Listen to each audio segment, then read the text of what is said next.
Eh bien, bonjour à tous et à chacun. Il y a des visages connus, il y en a d'autres qui ne le sont pas. Mais soyez pas jaloux parce que j'ai une mauvaise mémoire visuelle, et encore plus pour ce qui est des noms. Donc, il n'y aura pas de problème. Je suis heureux de pouvoir être avec vous ce matin, participer à ce culte et voir que vous tenez bon. Que nous tenons bon ensemble, malgré les temps difficiles que nous vivons. Bon. Comme disait je ne sais plus qui, il faut faire avec. Mais nous faisons un peu plus qu'avec. Nous faisons avec le Seigneur. Sans triomphalisme, sans forfanterie, mais avec cette certitude qui nous a été rappelée dans cette première partie avec ces paroles de Jésus, qu'il prend soin de nous. Et comme il prend soin de nous, qu'il nous conduit par le chemin qu'il a décidé, alors tout est bien. Nous allons lire quelques versets dans la première épître aux Thessaloniciens, mais avant toute chose, je vous propose de prier ensemble. Seigneur Dieu notre Père, au moment d'ouvrir ta parole, de la lire et de la méditer, nous te remercions d'abord d'avoir conduit des hommes et des femmes par ton esprit pour que nous puissions aujourd'hui l'avoir entre nos mains. Nous te remercions pour cette longue chaîne de témoins qui, au fil des siècles, se sont succédés pour que ta parole, qui est la vérité, puisse parvenir jusqu'à nous. Notre prière, c'est qu'elle entre au plus profond de nous et que nos cœurs soient comme la bonne terre qui reçoit le bon grain et qui produit un fruit qui rejaillit jusque dans la vie éternelle. Par ton esprit, Seigneur, parle à nos esprits, pour ta gloire. Amen. Je vous propose donc de lire dans la première épître aux Thessaloniciens, et comme rien n'est parfait dans ce bas monde, je ne sais pas quelle est la version qui a été utilisée, ni si elle va correspondre à celle que moi j'ai sous les yeux, mais c'est pas grave. Moi je vais lire sur ma version. Alors ma version c'est la Bible du semeur. C'est pas celle-là? Ou alors je tourne le dos et puis je vais lire sur celle-ci. C'est pas très grave. Donc c'est dans la première aux Thessaloniciens. C'est au chapitre 4 et ça va jusqu'au verset 13 jusqu'au verset 11 du chapitre 5. C'est un peu long. Mais bon, c'est la parole de Dieu. Nous ne voulons pas, frères, que vous soyez dans l'ignorance au sujet de ceux qui se sont endormis dans la mort afin que vous ne vous attristiez pas comme ceux qui n'ont pas d'espérance. En effet, si, comme nous le croyons, Jésus est mort et s'est relevé, alors par Jésus, Dieu réunira aussi avec lui tous ceux qui se sont endormis. Voici en effet ce que nous vous disons. C'est une parole du Seigneur. Nous, les vivants qui restons jusqu'à l'avènement du Seigneur, nous ne devancerons en aucun cas ceux qui se sont endormis. Car le Seigneur lui-même, avec un cri de commandement, avec la voix d'un archange, avec le son de la trompette de Dieu, descendra du ciel, et ceux qui sont morts dans le Christ se relèveront d'abord. Ensuite, nous les vivants qui restons, nous serons enlevés ensemble avec eux dans les nuées, à la rencontre du Seigneur dans les airs, et ainsi, nous serons toujours avec le Seigneur. Encouragez-vous donc, les uns, les autres, par ces paroles. Pour ce qui concerne les temps et les moments, vous n'avez pas besoin, frères, qu'on vous écrive. En effet, vous savez vous-même parfaitement que le jour du Seigneur viendra comme un voleur dans la nuit. Quand ils diront « paix et sûreté », alors la destruction arrivera sur eux à l'improviste, comme les douleurs de l'accouchement sur la femme enceinte, et ils n'échapperont en aucun cas. Mais vous, frères, vous n'êtes pas dans les ténèbres pour que ce jour, tel un voleur, vous surprenne, car vous êtes tous fils de la lumière et fils du jour. Nous n'appartenons pas à la nuit ni aux ténèbres, donc ne dormons pas comme les autres, mais veillons et soyons sobres. Car ceux qui dorment, dorment la nuit. Ceux qui s'enivrent sont ivres la nuit. Mais nous qui sommes du jour, soyons sobres. Revêtons pour cuirasse la foi et l'amour, et pour casque l'espérance du salut. Car Dieu ne nous a pas destinés à la colère, mais à l'acquisition du salut par notre Seigneur Jésus-Christ, qui est mort pour nous, afin que soit que nous veillions, soit que nous dormions, nous vivions ensemble avec lui. Ainsi donc, encouragez-vous mutuellement et contribuez à la construction de l'autre comme vous le faites déjà.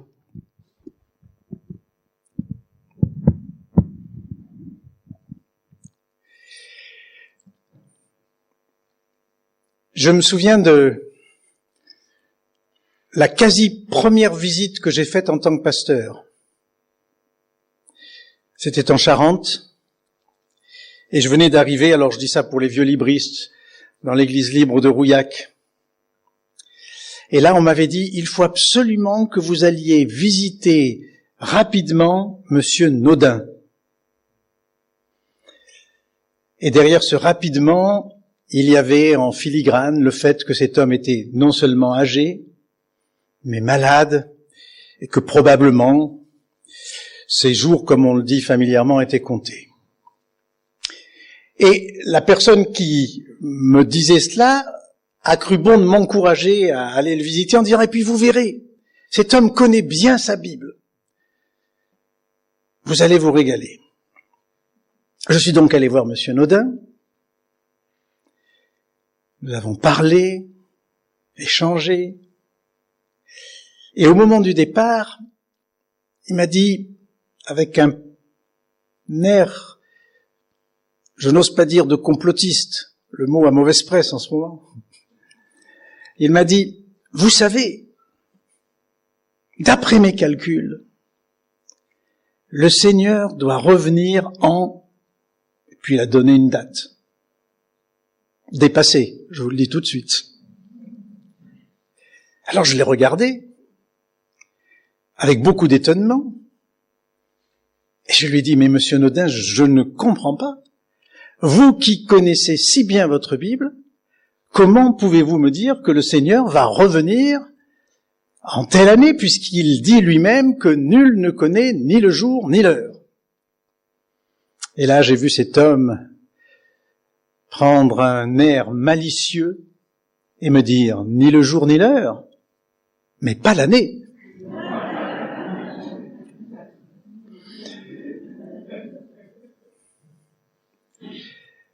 Monsieur Naudin est mort. Je pense que malgré cette erreur flagrante, autant que je puisse en juger, sa foi était quand même sincère, et qu'heureusement que Dieu ne nous sauve pas sur le nombre de bêtises ou de pas bêtises qu'on a dites. Mais évidemment, il avait tout faux. Sauf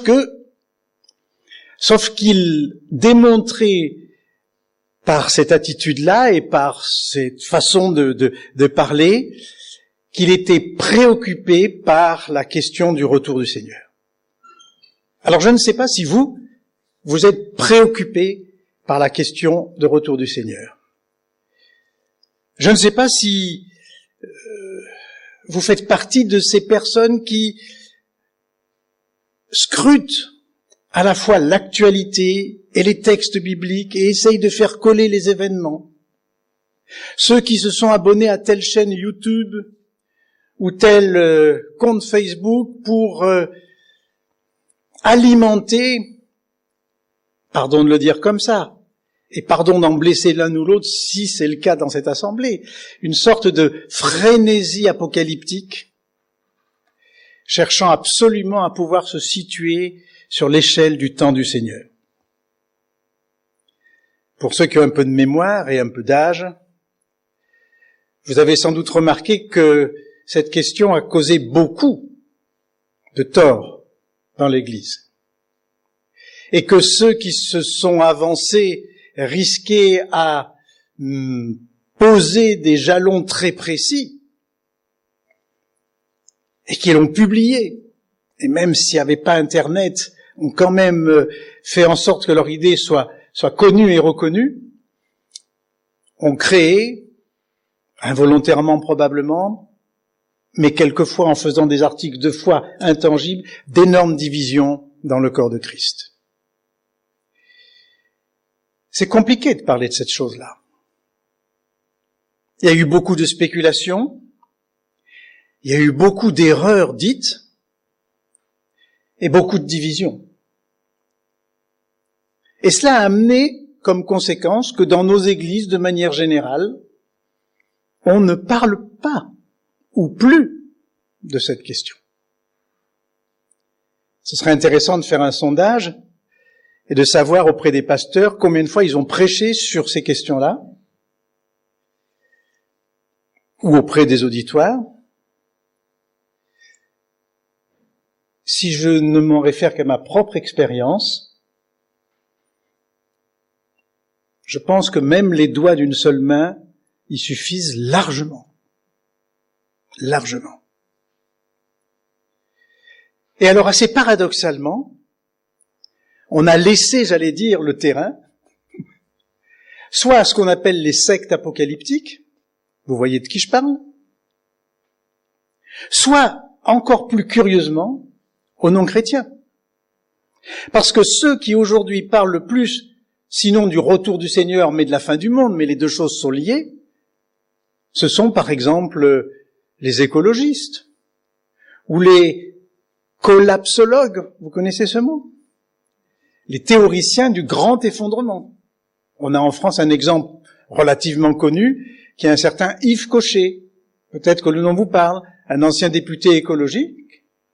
Et puis vous vous souvenez sans doute aussi de tout ce qui a été vécu et véhiculé autour du passage à l'an 2000, et de ces gens qui se sont réfugiés sur une montagne pour échapper à la fin du monde, comme si, qu'en fin du monde il y aurait un lieu géographique qui serait préservé. Et puis vous avez vu ces reportages, sans doute aussi, sur telle ou telle chaîne de télévision, qui nous parlent de ces gens qui créent des bunkers et qui emmagasinent des vivres et des armes, ça se passe de l'autre côté de l'Atlantique, pour justement survivre à cette fin du monde.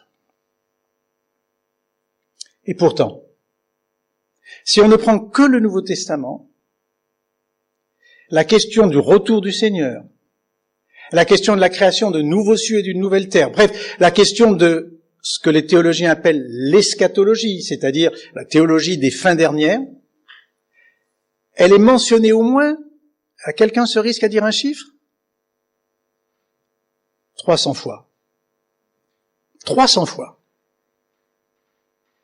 Alors on ne va pas regarder tous ces versets, mais ça justifie le fait qu'on ne laisse pas de côté cette question et qu'il faut en parler. Alors pourquoi? Mais tout simplement parce que c'est une pièce maîtresse de notre foi. C'est en quelque sorte la clé de voûte, ce qui fait que tout le reste est justifié, ce qui fait que tout le reste a du sens. Et c'est l'apôtre Paul, dans la première épître aux Corinthiens, pour les amateurs de référence, ce chapitre 15, qui dit, mais attendez, alors là je paraphrase le texte, qui dit, mais attendez, réfléchissez. Si Christ est mort et n'est pas ressuscité, alors nous sommes encore dans nos péchés. Notre foi est vaine, et nous sommes les plus fous de tous les hommes. Mais il rappelle, après, il dit, mais Christ est ressuscité. Et non seulement il est ressuscité, mais il reviendra. Sans la perspective du retour du Seigneur, mes frères et mes sœurs, on aurait meilleur temps d'aller, je ne sais pas quoi faire, mais en tout cas de ne pas passer notre temps ici. Mais alors comment faut-il en parler? Je crois que, au risque d'enfoncer des portes ouvertes, il faut s'instruire des erreurs du passé et en parler avec prudence, avec humilité, en acceptant qu'il y a des zones d'ombre, qu'il y a des choses qu'on ne comprend pas, mais en nous attachant à ce qui est clair. Tout simplement. Pas moins, mais pas plus. Et j'en arrive au texte que nous avons lu de la première lettre de Paul aux Thessaloniciens. Alors là aussi, peut-être que ce choix peut surprendre, mais je vais le justifier. D'abord, d'après les spécialistes, il semble bien que la première lettre aux Thessaloniciens soit le premier écrit du Nouveau Testament que nous ayons. Est-ce que je suis clair en disant ça? Il semblerait que les évangiles aient été écrits un peu plus tard, mais que la lettre aux Thessaloniciens soit le premier écrit donc, qui soit en notre possession.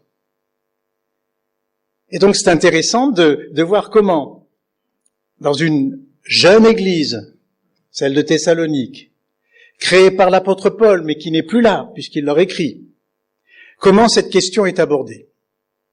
Ce qui est intéressant, c'est de voir que les premiers chrétiens se posent déjà cette question. Et la première dia que nous avons vue, donc qui est la fin du chapitre 4, la question très concrète. Mais il ne faut pas avoir peur de poser des questions concrètes, c'est celle des chrétiens qui se disent, bon alors, il y a déjà des frères et des sœurs qui sont morts, nous on est encore vivants, le Seigneur revient, comment ça va se passer? Qui va être premier? Peut-être que vous ne vous posez pas cette question, eux se la posaient. Et peut-être qu'on ne se pose pas la question parce que justement Paul répond déjà à cette question. Donc Paul répond à des questions précises et il répond aussi à la question de savoir quand est-ce que ça va se passer. C'est-à-dire qu'il aide les Corinthiens à se situer, et on va voir comment, sur l'horloge de Dieu, si vous préférez, à caler leur propre montre sur le timing de Dieu. Et ce qui est intéressant à voir aussi, dans cette lettre aux Thessaloniciens, c'est que Paul reprend l'enseignement que Jésus a dit. Et si vous avez une bonne connaissance de l'Écriture et une bonne mémoire, alors vous aurez repéré dans le texte des Thessaloniciens des allusions très claires à ce qu'on appelle le discours de la fin des temps dans l'évangile de Matthieu, chapitres 24 et 25, qu'on retrouve aussi dans les autres évangiles. Chose qui, juste au passage, j'ouvre une parenthèse, montre que, quand même, il y avait de l'information concernant ce que Jésus avait dit et enseigné qui circulait. Et d'ailleurs, Paul le dit, nous l'avons lu aussi, parole du Seigneur, c'est une parole du Seigneur, ou selon les versions, selon une parole du Seigneur. Alors comment Paul, justement, traite-t-il de cette question?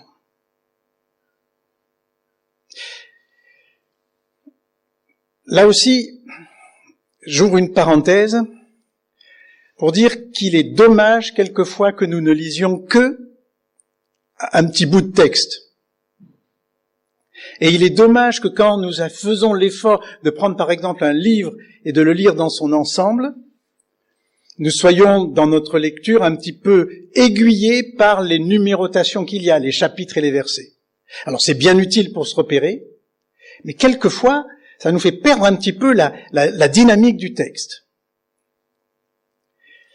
Si vous reprenez l'épître aux Thessaloniciens, la première par exemple, la deuxième traite aussi de ces questions-là. Mais si vous reprenez la première épître aux Thessaloniciens et que vous la lisez dans son ensemble avec attention, vous allez être frappé de voir que chaque chapitre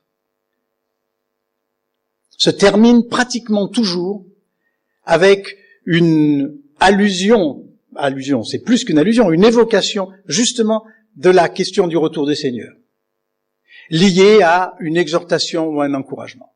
Chaque chapitre.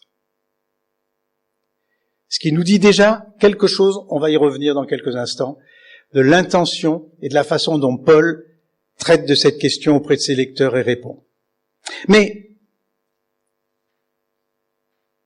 notons quand même que la façon dont Paul va répondre à cette question, c'est justement en utilisant ce qu'il a reçu, on ne sait pas comment, mais du Seigneur lui-même, de l'enseignement du Seigneur. Et en utilisant des images très simples. Et là encore, pardonnez-moi cette toute petite digression, mais je suis assez frappé de voir la manière dont quelquefois l'Évangile, les épîtres, nous parlent de manière simple et imagée. Je reviens à notre première partie, une comparaison, si j'ose dire, toute bête, c'est-à-dire toute simple, mais qui parle, le lys des champs. Et comment quelquefois nous plaisons à compliquer les choses. Pour parler du retour du Seigneur, il utilise 4 images. Voleur, femme enceinte, la nuit et le jour. Mais en plus, il précise pourquoi il les enseigne là-dessus. Qu'est-ce qu'ils doivent faire de cet enseignement? Et vous l'avez noté, au verset 6, et puis au verset 11 du chapitre 5, une exhortation à vivre comme des enfants de lumière, et au verset 11, qui vient un peu clôturer cette section, encouragez-vous ou consolez-vous, selon les versions, les uns et les autres, et édifiez-vous mutuellement comme vous le faites déjà. Je ne suis pas retourné, c'est écrit différemment, mais c'est la même chose. Alors que disent ces textes très clairement? À la fois ce que dit Paul ici et les textes auxquels Paul renvoie. Très clairement, ils disent d'abord que Christ est ressuscité et qu'il reviendra. Deuxièmement, qu'il prendra avec lui les chrétiens. Ce qui, par symétrie en quelque sorte, veut dire que s'il prend avec lui les chrétiens, ça veut dire qu'il ne prend pas avec lui les non-chrétiens. Et ça peut nous angoisser, ça peut nous donner à réfléchir, ça peut nous motiver, ça peut nous inquiéter par rapport à telle ou telle personne que nous aimons et qui ne connaît pas encore le Seigneur, mais la réalité est là. Et puis ce qu'il rajoute, c'est que son retard est imprévisible. La réponse à M. Naudin. Et puis ce qui est dit encore, c'est que puisque c'est imprévisible, c'est pas la peine de se triturer les ménages. Tout le monde comprend l'expression. C'est pas la peine d'échafauder des hypothèses et d'échafauder des systèmes.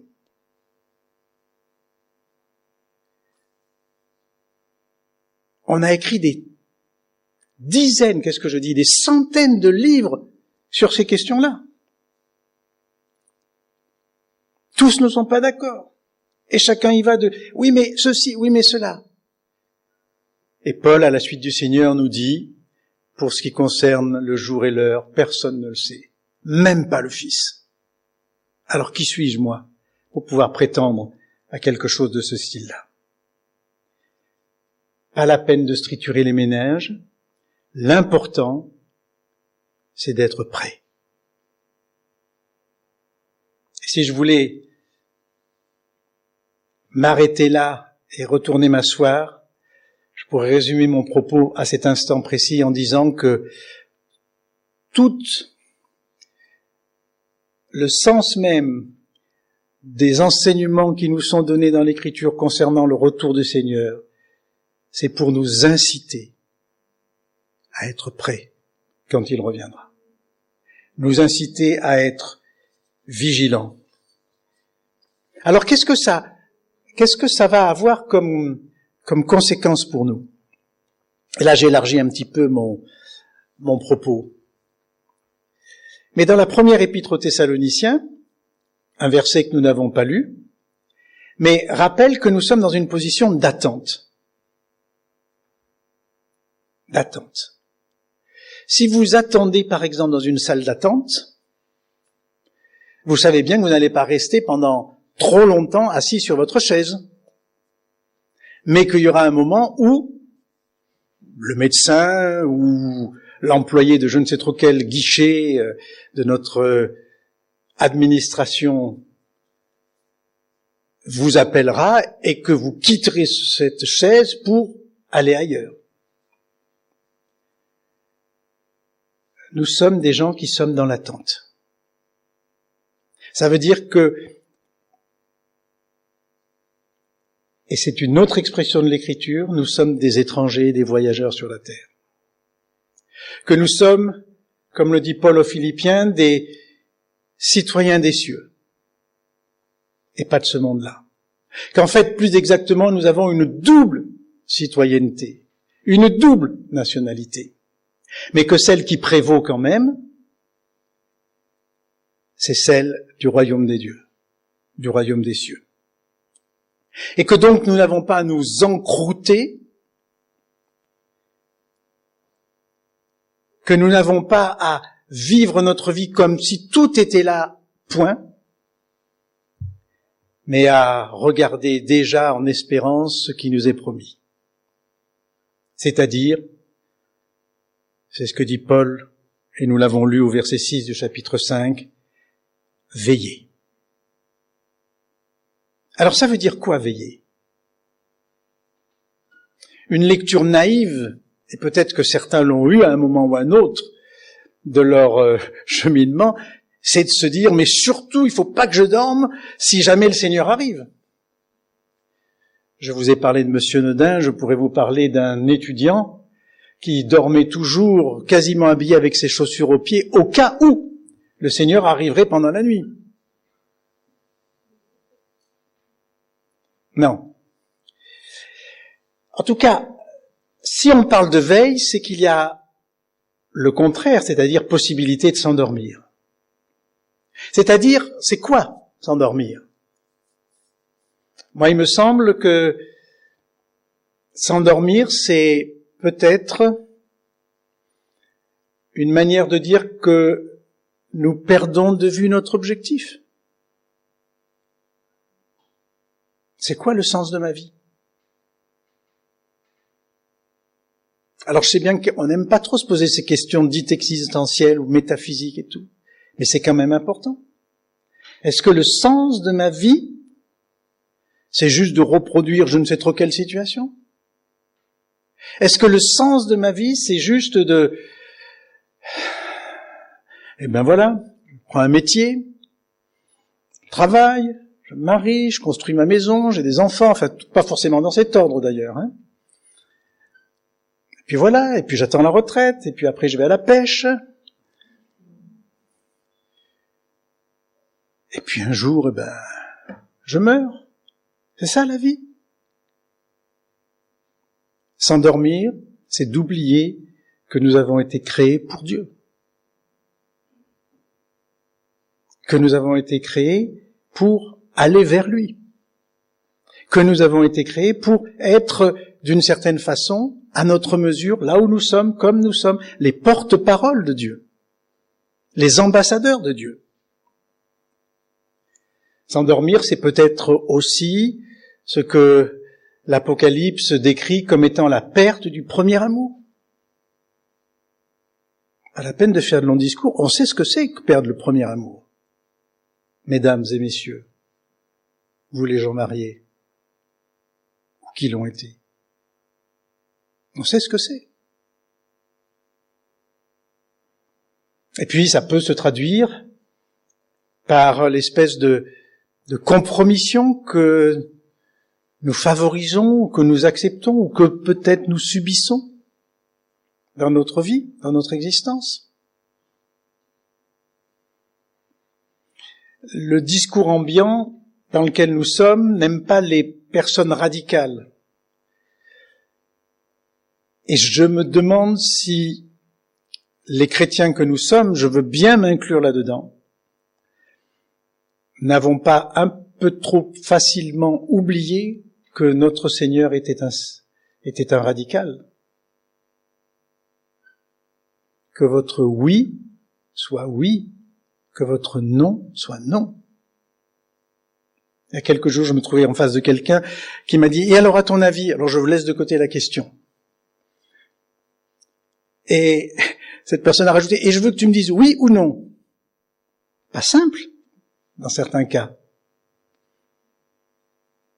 Et pourtant, en tout cas avec le Seigneur, c'est ça. Oui ou non?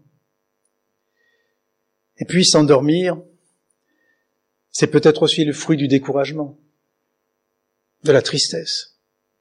On voit ça avec les disciples à Gethsémane. Il y a cette petite mention. Ils s'endormirent de tristesse.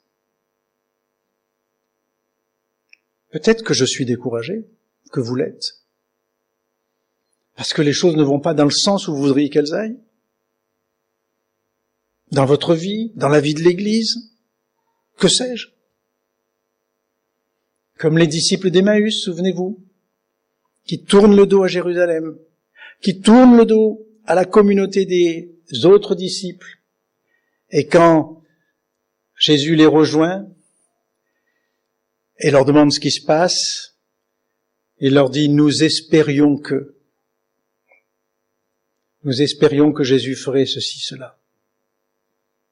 Et peut-être que vous espérez, ou vous espériez, que Jésus ferait ceci ou ça dans votre vie, et qu'il ne l'a pas fait. Encore. Ou peut-être qu'il ne le fera jamais. Nous espérions. Et alors, on laisse, ça vaut pas la peine, hein. Puisque le Seigneur n'est pas comme un distributeur de Coca-Cola où on met une pièce et puis ça tourne directement, alors je laisse tomber, je vais faire autre chose et me débrouiller par moi-même. Non, veiller, c'est le contraire de tout ça. Et je dirais en premier lieu avec le texte que veiller, c'est agir comme des enfants de lumière. C'est-à-dire tout simplement en étant cohérent, en vivant conformément avec ce que nous comprenons de l'Écriture, avec ce que dit l'Écriture, en lui obéissant, en lui faisant confiance, en renonçant au mal et en vivant, et vous aurez noté cette allusion à peine voilée à l'armure du chrétien, en vivant avec les armes de la foi, de l'espérance et de l'amour. Et si nous faisons ça, la foi, c'est-à-dire non pas un catéchisme bien appris, mais la confiance en Dieu. Tout simplement. Je te fais confiance. Je sais pas où je vais, mais je te fais confiance. Et ne dites pas que nous ne sommes pas capables de faire confiance. Vous avez pratiquement tous, à moins d'avoir une vieille de chevaux, un GPS. Vous faites confiance à votre GPS. Vous êtes capable de faire confiance à Dieu.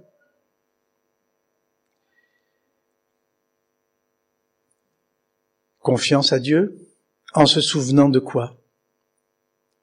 En se souvenant que Dieu est maître des événements. C'est lui qui règle la musique. C'est lui qui écrit la partition.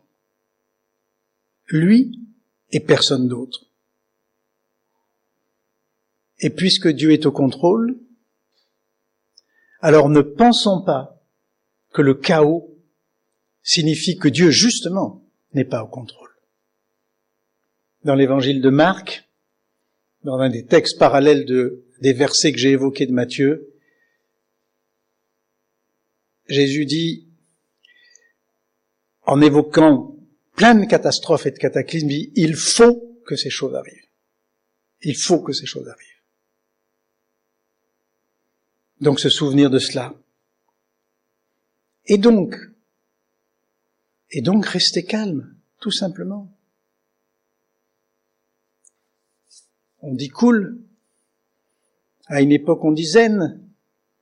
Dites-le comme vous voulez. Mais tout simplement, restez calme. Parce que Jésus est là. Parce qu'il conduit l'histoire. Parce que notre foi, c'est-à-dire notre confiance, n'est pas basée sur les événements, mais elle est basée sur la parole de Dieu, qui est au-dessus de tout cela. Et parce qu'il nous dit qu'il vient, ou qu'il revient si vous préférez, mais qu'il vient. Alors est-ce que c'est possible cela ? Est-ce que c'est possible d'attendre calmement le retour du Seigneur sans tirer des plans sur la comète, mais en s'accrochant à cela ? Je suis tenté de faire une réponse de Normand, oui et non. Non, si nous nous accrochons à nos propres forces. Vous savez, il y a un jeu de mots qui dit que le sentiment, sentiment, si j'ai mal à l'estomac, je vais être d'une telle humeur, et si le soleil brille, ça ira bien. Et puis s'il pleut au bout de 3 ou 4 jours, je vais être maussade. Vous connaissez ça. Si je m'appuie sur ma propre force, c'est peut-être compliqué. Mais si j'écoute ce que me dit justement le Seigneur au travers de sa parole, alors nous n'avons pas lu la fin de l'épître aux Thessaloniciens, mais Paul le dit à ses lecteurs, que le Dieu de paix vous rende lui-même entièrement saint et qu'il vous garde parfaitement esprit, âme et corps pour que vous soyez irréprochables lors de la venue de notre Seigneur Jésus-Christ. C'est l'œuvre de Dieu. Et mes frères et mes sœurs, quelquefois nous nous évertuons à prier. Alors je vais dire une grosse bêtise. C'est enregistré? Ben j'assume. Je vais dire une grosse bêtise. Pardon d'avance. Quelquefois nous nous évertuons à prier en disant n'importe quoi. En voilà une bonne de prière. Seigneur, que toi-même tu me rendes entièrement saint et que tu me gardes parfaitement, esprit, âme et corps, pour que je sois irréprochable lors de ta venue. Approprions-nous-la. Alors on va résumer. En fait, j'en ai peut-être déçu tel ou tel, parce que j'ai pas donné de date, justement. J'ai pas insisté sur tel ou tel événement géopolitique en disant « Ah, ça signifie que… » Je suis bien d'accord de dire que, par exemple, le retour d'Israël dans sa terre est un élément précis et clair là-dessus. Mais c'est pas le sujet pour nous. Le sujet pour nous, c'est qu'est-ce que nous faisons de l'annonce du retour du Seigneur. C'est ça notre sujet. À quoi ça sert? Et la première des choses, c'est le premier texte qu'il y a derrière. Consolez-vous, encouragez-vous, édifiez-vous mutuellement. Peut-être que vous avez vu ces reportages ces entraînements de légionnaires. Il y a peut-être un légionnaire ici, j'en sais rien. Enfin bref, c'est sauvage. Et ce qui est intéressant, c'est de voir que normalement, ce que les instructeurs cherchent à voir aussi, c'est la capacité que les plus forts ont de pouvoir soutenir les plus faibles, jusqu'à un certain point, mais quand même de les soutenir. Il y a des forts parmi nous, il y a des faibles. Et puis on n'est pas toujours fort au bon moment, et on n'est pas toujours fort constamment, enfin bref. Et la première des choses que le Seigneur nous dit, mais c'est que la perspective du retour du Seigneur, de mon retour, c'est que vous encouragez. C'est dur, d'accord. Les gens semblent de plus en plus insensibles à l'Évangile, c'est vrai. On a l'impression d'être peut-être de plus en plus pris dans un étau, c'est sûr. Encouragez-vous, supportez-vous, édifiez-vous. Je viens bientôt. Deuxièmement, mais gardez les yeux fixés sur le but. Et notre but, c'est Christ. Ayant les yeux fixés sur Christ, dit l'auteur de l'Épître aux Hébreux, le chef de notre foi. C'est à lui que nous regardons.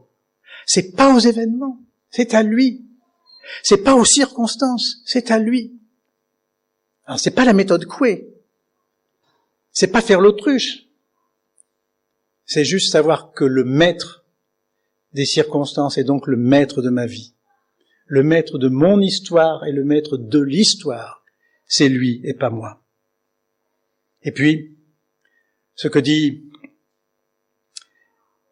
l'Apocalypse, mais qui reprend d'une certaine façon ce que dit aussi l'Épître aux Thessaloniciens, c'est que celui qui est juste continue à faire ce qui est juste et que celui qui vit pour Dieu continue à vivre pour lui. N'abandonnez pas, mes frères et sœurs. N'abandonnez pas. Continuez, raccrochez-vous. Et peut-être, alors ça, c'est pas inversé, Mais j'ai à cœur de vous le rappeler quand même, ne vous torturez pas l'esprit.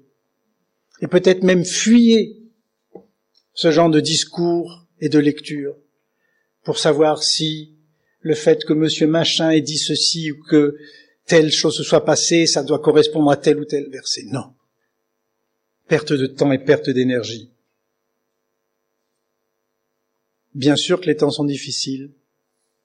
Bien sûr que nous n'allons pas, a priori, je parle de notre vie terrestre, vers des choses extraordinaires.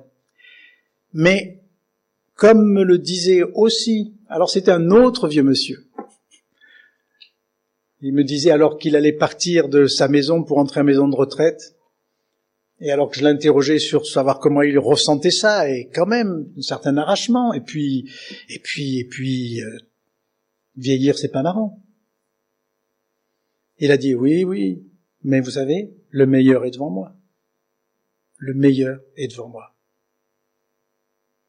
Alors, ça c'est mon verset préféré, le dernier. Il était sur la salle à manger, sur un petit cadre chez mes parents. Au décès de mes parents, j'ai récupéré le cadre. Enfin, je veux dire la carte. Il est sur mon bureau, je le vois tous les jours. C'est dans le calme et la confiance que sera notre force. Parole du Seigneur. Amen.